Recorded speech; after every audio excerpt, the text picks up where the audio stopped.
Peace and riches blessings. I am Michael B. Beckwith, the host of Take Back Your Mind.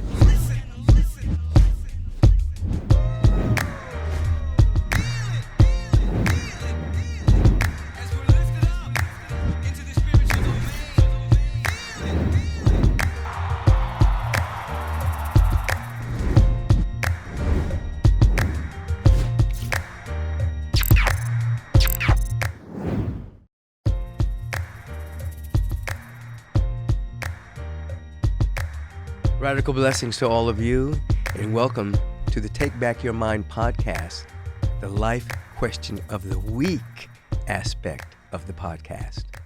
And every week I get to respond to questions that individuals are emailing me about their life, about universal spiritual principles and the like.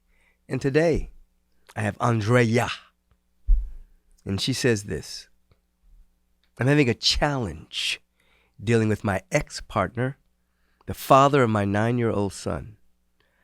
I understand that changing my perspective on him could improve my situation, but I'm struggling to find the maturity to do so.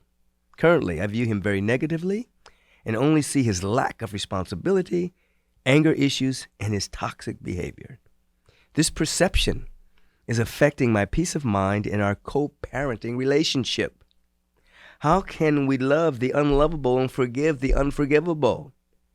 I would appreciate any advice or strategies you may have for shifting my perspective and managing this situation more effectively. Thank you so much for your time and support. Andreea, thank you so much for this question. So what we're going to do, first of all, is we're going to change the word how. And we're going to say, I am finding the maturity to change my perspective on him. You're going to say, instead of saying, how can I love the unlovable? You're going to now say, I can now forgive what appears to be unlovable, and I can now forgive that which appears to be unforgivable. You're going to change those things into affirmations so that there becomes a movement in your consciousness that allows you to shift your perspective on him. Now, here's the deal. Inside of him, there is the spark of divinity. And what you're going to begin to do is to forgive, grow in your own maturity to want to shift the perspective. Perhaps you might have to say, God, I can't do this through me. But you're going to begin to see that spark of divinity within him. If someone doesn't see it and doesn't acknowledge it, it becomes very difficult for it to burst into a dynamic flame. So you're going to begin to see this so that on an unconscious level, but a level in which you are connected with him. You had a baby together. You're connected with him. You're both shot from the source of all creation.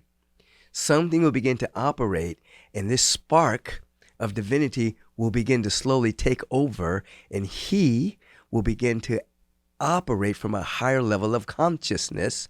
You'll have the maturity to see the potential within him, and then there'll be shifts in your awareness as well.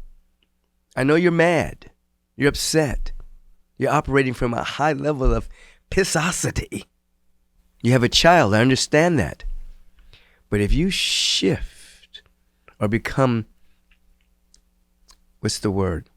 available to make the shift, to see him differently, you're giving the possibility for a real shift in this timeline, as the saying goes. Are you willing? Just say, I'm willing to forgive what appears to be unforgivable. I'm willing to now love through what appears to be unlovable. I activate my own maturity that I can begin to perceive him differently. I'm seeing the truth about him, which is divinity in his soul, and I'm calling it forward. And then begin to just see your son being raised by two loving parents, and your son being raised by the presence of God through two loving parents. See it before you go to bed at night. Wake up in that feeling, and then watch what happens. Have a beautiful day, Andreea. Thank you for the question. I know it probably helped many people. Hey, thank you for joining me today. If you'd like to ask a question, please email me at podcast@michaelbeckwith.com. And you know what? Your question just might be featured. Have a beautiful and bright day.